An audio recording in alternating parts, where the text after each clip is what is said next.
Assalamualaikum warahmatullahi wabarakatuh. Perkenalkan kami dari kelompok 11 akan menjelaskan tentang pendidikan dan kesehatan di Madura. Sebelumnya perkenalkan, nama saya Muhammad Siti Amin dan akan ada dua teman saya, yaitu Siti Dwi Ardianti dan juga Mbak Intan Dwi Pratiwi. Simak penjelasan dari kami ya. Assalamualaikum warahmatullahi wabarakatuh. Nama saya Siti Dwi Ardianti. Saya di sini sebagai pemateri pertama yang akan menjelaskan mengenai kesehatan. Kesehatan adalah hak dasar manusia dan merupakan salah satu aspek kualitas dari sumber daya manusia. Kesehatan juga menjadi salah satu kebutuhan bagi setiap manusia yang harus dicermati. Sumber daya manusia yang sehat secara fisik akan mampu beraktivitas dengan baik menggunakan tenaga yang ada. Selain itu, dengan kesehatan, manusia diharapkan dapat menjadi manusia yang berkualitas, sehingga dapat ikut berperan dalam pembangunan untuk mewujudkan kesejahteraan rakyat. Melalui pembangunan bidang kesehatan, diharapkan pelayanan kesehatan yang memadai dapat dirasakan oleh semua lapisan masyarakat. Peningkatan derajat kesehatan masyarakat dapat dilaksanakan dengan tindakan nyata, misalnya melalui penyediaan berbagai fasilitas kesehatan yang dilengkapi dengan peralatan medis yang memadai beserta tenaga medis yang berkualitas. Selain itu juga, upaya meningkatkan kesadaran masyarakat agar berperilaku sehat. Upaya pembangunan kesehatan dapat berdaya guna dan berhasil guna apabila kebutuhan akan sumber daya kesehatan juga terpenuhi. Penyediaan sarana kesehatan melalui rumah sakit, puskesmas, puskesmas pembantu, posyandu, polindes, rumah bersalin, balai pengobatan klinik, dan sarana kesehatan yang lainnya diharapkan dapat menjangkau masyarakat, terutama masyarakat di pedesaan, agar mendapatkan pelayanan kesehatan dengan mudah dan bermutu. Sementara itu, untuk melihat gambaran tentang kemajuan upaya peningkatan status kesehatan masyarakat dapat dilihat dari penolong persalinan, ketersediaan sarana dan prasarana kesehatan, dan jenis pengobatan yang dilakukan. Oleh karena itu, usaha untuk meningkatkan dan memelihara mutu pelayanan kesehatan melalui pemberdayaan sumber daya manusia secara berkelanjutan dan sarana prasarana yang dapat dijangkau oleh seluruh masyarakat perlu mendapatkan perhatian utama. Nah, selanjutnya yaitu data sarana kesehatan atau tabel jumlah atau sarana kesehatan yang ada di Pulau Madura. Yang pertama yaitu di Kabupaten Bangkalan. Teman-teman bisa lihat pada tabel 4.1 mengenai fasilitas kesehatan di Kabupaten Bangkalan pada tahun 2018. Berdasarkan tabel di bawah ini, fasilitas kesehatan yang ada di Kabupaten Bangkalan itu, yang pertama ada rumah sakit. Rumah sakit ini terdiri dari dua, yaitu rumah sakit umum dan rumah sakit khusus. Rumah sakit umum milik Pemda Bangkalan itu berjumlah 1, sedangkan milik swasta berjumlah 2. Jadi apabila ditotal, rumah sakit umum di Kabupaten Bangkalan pada tahun 2018 itu berjumlah 3. Kemudian yang kedua, ada rumah sakit khusus hanya milik swasta, yaitu berjumlah 3. Selanjutnya ada fasilitas kesehatan, yaitu puskesmas dan jaringannya. Ada puskesmas rawat inap, non-rawat inap, keliling, dan puskesmas pembantu. Teman-teman bisa lihat untuk jumlahnya ada berapa di tabel. Selanjutnya ada sarana pelayanan lainnya, terdiri dari rumah bersalin, balai pengobatan, praktek dokter bersama, praktek pengobatan, bank darah rumah sakit, dan unit transfusi darah. Nah, untuk jumlahnya teman-teman juga bisa lihat di tabel, sudah jelas secara rinci. Selanjutnya ada sarana produksi dan distribusi kefarmasian, yaitu ada industri farmasi, industri obat tradisional, usaha kecil obat tradisional, produksi alat kesehatan, pedagang besar farmasi, apotek, toko obat, dan penyalur alat kesehatan. Nah, data ini atau tabel ini kita dapatkan dari Dinas Kesehatan Kabupaten Bangkalan pada tahun 2019. Nah, selanjutnya ini adalah data sarana kesehatan yang ada di Kabupaten Bangkalan, tetapi dijelaskan lebih rinci lagi. Nah, pada tabel yang pertama tadi kan dijelaskan secara keseluruhan atau total keseluruhannya. Nah, pada grafik di sini itu dijelaskan di masing-masing kecamatannya. Misalkan pada Kecamatan Bangkalan, jumlah puskesmasnya itu terdiri dari 1. Di Kecamatan Soca itu ada 2, di Burneh ada 1, di Kamal ada 1, dan di Arusbaya ada 2, dan begitupun seterusnya. Nah, jumlah puskesmas yang menyediakan rawat inap berada di Tanah Socah, Arusbaya, Modung, Galis ini masing-masing terdapat 2 orang dalam setiap bulannya.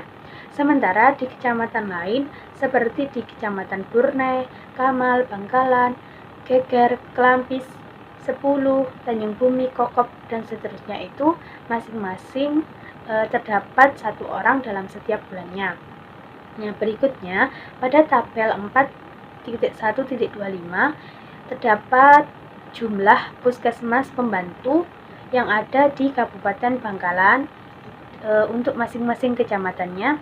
Di Kecamatan Bangkalan itu terdiri dari 5 puskesmas pembantu, di Kecamatan Soca ada 3, di Burneh ada 5, di Kamal ada 5, di Arusbaya itu ada 4, begitupun seterusnya. Nah, jumlah puskesmas pembantu tertinggi itu berada di Kecamatan Bangkalan, Burneh, Kamal, yang terdiri masing-masing itu 5 buah. Sedangkan jumlah puskesmas pembantu terendah berada di Kecamatan Kelampis, hanya terdiri dari 2 puskesmas pembantu saja. Nah, berikut ini adalah jumlah poliklinik yang ada di Kabupaten Bangkalan yang dijelaskan di masing-masing kecamatan. Di Bangkalan terdapat 4 poliklinik, di Burneh ada 1, dan di Kecamatan 10 itu ada 1. Nah, berdasarkan grafik di sini disimpulkan jumlah poliklinik tertinggi itu berada di Kecamatan Bangkalan sebanyak 4. Sedangkan jumlah terendah berada di Kecamatan Burneh dan 10, yaitu masing-masing 1. Selanjutnya yaitu data sarana kesehatan yang ada di Kabupaten Sampang. Banyaknya fasilitas kesehatan masyarakat menurut kecamatan dan jenisnya di Kabupaten Sampang pada tahun 2019. Yang pertama di Kecamatan Sreseh ada puskesmas berjumlah 1, puskesmas pembantu berjumlah 3, poliklinik 1, dan apoteknya 1. Sedangkan di Kecamatan Torjun itu puskesmasnya berjumlah 1, puskesmas pembantu 2, dan apotek 1. Di Kecamatan Pangarengan terdapat puskesmas berjumlah 1, puskesmas pembantu 1, dan apotek 1. Sedangkan di Kecamatan Sampang itu terdapat rumah sakit umum berjumlah 2, rumah sakit bersalin 1, puskesmas 3, puskesmas pembantu berjumlah 6, poliklinik 2, dan apotek 5, begitupun seterusnya. Nah, jumlah atau total dari banyaknya fasilitas kesehatan masyarakat yang ada di Kabupaten Sampang pada tahun 2019 yaitu ada rumah sakit umum sebanyak 2, rumah sakit bersalin 1, puskesmas 22, puskesmas pembantu 56, poliklinik 4, dan apotek berjumlah 21. Selanjutnya yaitu data sarana kesehatan yang ada di Kabupaten Pamekasan. Bisa dilihat pada tabel 4.2.4 jumlah rumah sakit umum, rumah sakit khusus, dan puskesmas menurut kecamatan di Kabupaten Pamekasan pada tahun 2018. Yang pertama di Kecamatan Kelanakan, rumah sakit umum pada tahun 2017 itu berjumlah 1, sedangkan pada tahun 2018 berjumlah 1. Dan puskesmas pada tahun 2018 itu berjumlah 2. Sedangkan pada Kecamatan Pademau itu terdapat rumah sakit umum pada tahun 2017 itu ada 1, 2018 ada 1, dan puskesmas yang ada di Kecamatan Pademau pada tahun 2018 itu ada 2. Untuk Kecamatan Galis itu hanya ada puskesmas saja berjumlah 1, dan di Kecamatan Larangan juga puskesmas saja berjumlah 2. Pamekasan juga hanya ada puskesmas berjumlah 2. Di Propo juga hanya ada puskesmas berjumlah 2, begitupun seterusnya. Nah, jika di total sarana kesehatan yang ada di Kabupaten Pamekasan pada tahun 2017 dan 2018 itu ada rumah sakit umum sebanyak 3, rumah sakit khusus sebanyak 3, dan puskesmas itu sebanyak 20 buah. Selanjutnya yaitu data sarana kesehatan atau fasilitas kesehatan yang ada di Kabupaten Pamekasan seperti fasilitas klinik, posyandu, dan polindes. Di Kecamatan Pelanakan itu ada posyandu pada tahun 2018 itu sebanyak 38 buah. Sedangkan polindes pada tahun 2018 itu ada 21 buah. Sedangkan di Kecamatan Pademau itu terdapat klinik pada tahun 2018 sebanyak 1 buah, posyandu pada tahun 2018 ada 41 buah, dan polindes ada 12 pada tahun 2018. Nah, untuk kecamatan-kecamatan yang lain, teman-teman bisa langsung lihat di tabel sampai dengan Kecamatan Pasean. Nah, jika dijumlah data sarana kesehatan mulai dari klinik, posyandu, dan polindes yang ada di Kabupaten Pamekasan itu ada klinik atau balai kesehatan pada tahun 2018 itu sebanyak 16 buah, dan posyandu pada tahun 2018 itu berjumlah 433, dan fasilitas polindes pada tahun 2018 itu berjumlah 207. Nah, tabel ini itu kita dapatkan dari Dinas Kesehatan Kabupaten Pamekasan. Nah, selanjutnya yaitu data sarana kesehatan atau fasilitas kesehatan yang ada di Kabupaten Sumeneb. Dalam melaksanakan tugas dan fungsinya, Dinas Kesehatan Kabupaten Sumeneb didukung oleh sumber daya, baik berupa sumber daya anggaran, sumber daya manusia atau aparatur, maupun sarana dan prasarana. Berikut ini ada sarana kesehatan di Kabupaten Sumeneb pada tahun 2015, bisa dilihat pada tabel 2.1.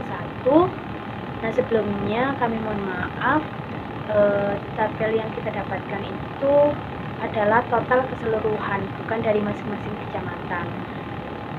Nah, sarana kesehatan yang ada di Kabupaten Sumeneb pada tahun 2015 itu ada rumah sakit yang terdiri dari rumah sakit umum dan rumah sakit khusus atau bersalin. Rumah sakit umum itu terdiri dari 2, dan rumah sakit khusus atau bersalin terdiri dari 1. Kemudian ada puskesmas, yaitu ada puskesmas perawatan dan puskesmas non perawatan. Puskesmas perawatan itu berjumlah 30, sedangkan puskesmas non perawatan itu tidak ada. Sarana kesehatan selanjutnya yaitu ada puskesmas pembantu berjumlah 71, puskesmas keliling ada 30, Ponkesdes ada 332, desa siaga ada 294, posyandu paling banyak yaitu 1476, polindes 297, dan unit transfusi darah itu hanya ada 1, balai pengobatan klinik ada 2, dan jumlah apoteknya 29 buah. Baik, selanjutnya di sini saya akan menjelaskan tentang APM dan APK pendidikan di Madura.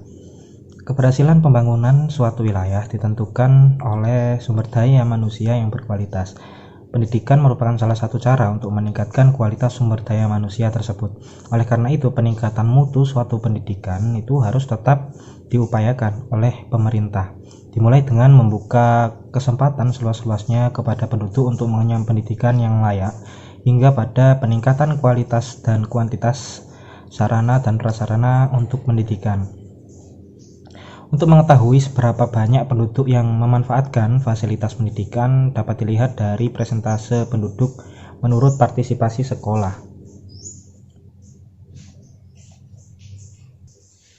Untuk melihat partisipasi sekolah dalam suatu wilayah, biasa dikenal beberapa indikator untuk mengetahuinya, antara lain dengan angka partisipasi sekolah atau biasa disebut APS, Kemudian ada angka partisipasi kasar atau biasa disebut APK, serta angka partisipasi murni atau biasa disebut dengan APM. APK merupakan persentase jumlah siswa yang sedang menempuh pendidikan di salah satu jenjang sesuai jumlah penduduk di usia sekolah. Sementara APM yakni jumlah siswa usia sekolah yang sedang menempuh pendidikan di salah satu jenjang sesuai dengan jumlah penduduk usia sekolah. Khususnya di Madura belum sepenuhnya sadar terhadap pentingnya suatu pendidikan. Buktinya, angka partisipasi kasar atau APK dan angka partisipasi murni di jenjang SMA atau SMK sederajat di bawah standar nasional yang ditetapkan, yakni 80%. Di tingkat APK dan SMA sederajat di Jawa Timur, peringkat tertinggi ada di Kota Malang. Sedangkan Bangkalan sendiri, khususnya yang di Madura, itu berada di posisi peringkat 37 terbawah kedua setelah Kabupaten Sampang. Nah, bisa kita lihat bahwa ada dua kabupaten yang dua-duanya dari Madura yang merupakan peringkat terbawah pada standar nasional seperti itu, khususnya di Jawa Timur. Posisi peringkat tertinggi, sedangkan untuk tingkat APM pada SMA sederajat, posisi tertinggi ditempati oleh Kota Probolinggo, sedangkan Kabupaten Bangkalan masih berada pada peringkat posisi ke-37. Kemudian angka tingkat partisipasi pendidikan SMA sederajat di Madura masih minim. Karena itu pemerintah merencanakan program petugas relawan pendidikan di setiap kecamatan untuk mengajak masyarakat agar nantinya masyarakat bisa ikut mensosialisasikan pentingnya pendidikan. Untuk data yang saya peroleh sendiri masih sedikit karena di webnya Kemendikbud sendiri yang ada hanya APK dan APM untuk Kabupaten Bangkalan. Untuk di Kabupaten Sampang, Pamekasan, dan juga Sumeneb masih belum ada seperti itu. Untuk APK dan APM untuk Kabupaten Bangkalan pada pendidikan PAUD sebesar 22, sekian %, untuk SD sederajat sebesar 86, sekian %, dan untuk SMP sederajat sebesar 25%, dan untuk SMA sederajat sebesar 21, sekian %. Nah, bisa kita lihat bahwa partisipan pendidikan paling rendah itu presentasenya ada di SMA sederajat, karena kebanyakan masyarakat Madura mindsetnya setelah SMP maka mereka dituntut untuk bekerja seperti itu dan menghasilkan uang sendiri. Mungkin itu saja.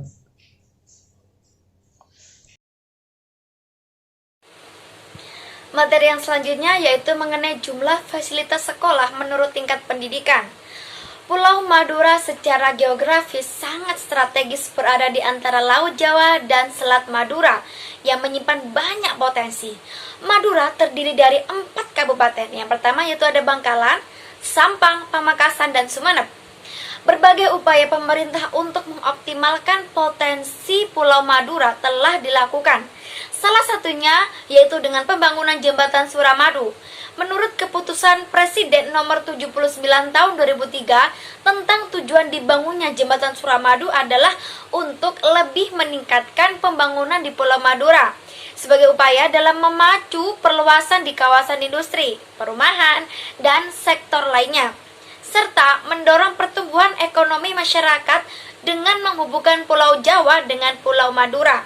Nah, tujuan tersebut dapat tercapai jika terdapat sumber daya manusia atau SDM yang kreatif dan memiliki tingkat pendidikan yang optimal. Pendidikan sangat berpengaruh terhadap kemajuan suatu daerah karena pendidikan mencetak sumber daya manusia atau SDM yang berkualitas baik dari segi spiritual, intelijensi, dan skill.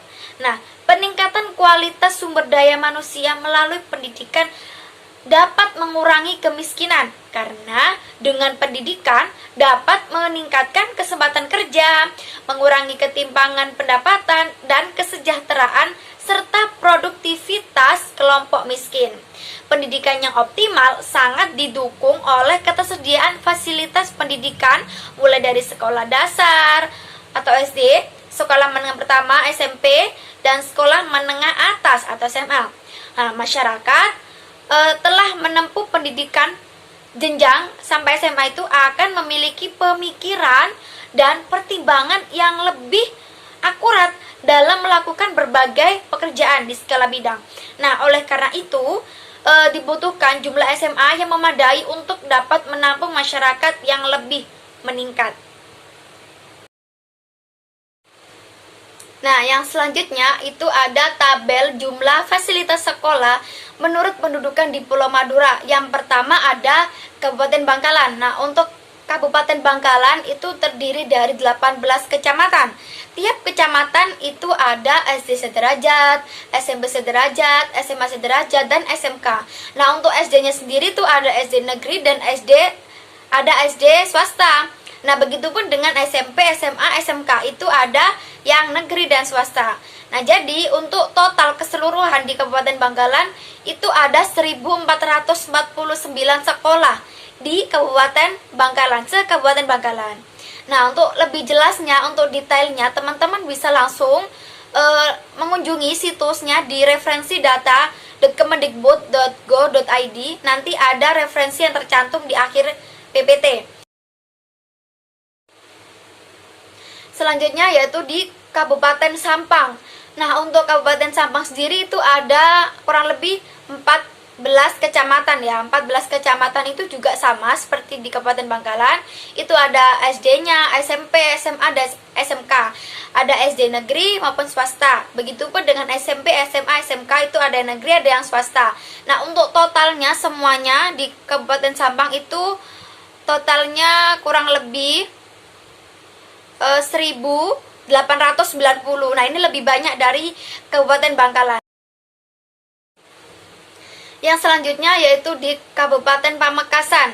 Untuk di Kabupaten Pamekasan itu kurang lebih terdiri dari 13 kecamatan ya. 13 kecamatan juga ada SD-nya, SMP, SMA, SMK. Ada SD negeri, ada SD swasta, SMP, SMA, SMK, ada yang negeri dan ada yang swasta. Nah, untuk totalnya sendiri di Kabupaten Pamekasan itu kurang lebih ada 1.485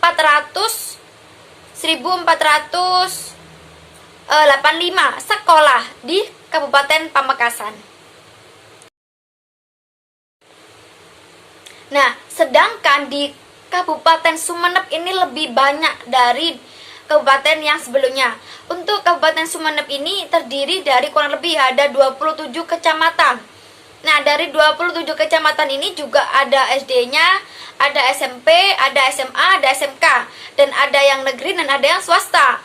Untuk totalnya keseluruhan di Kabupaten Sumeneb kurang lebih ada 2.064 sekolah di Kabupaten Sumeneb. Nah, ini lebih banyak di Sumeneb ini jumlah sekolahnya.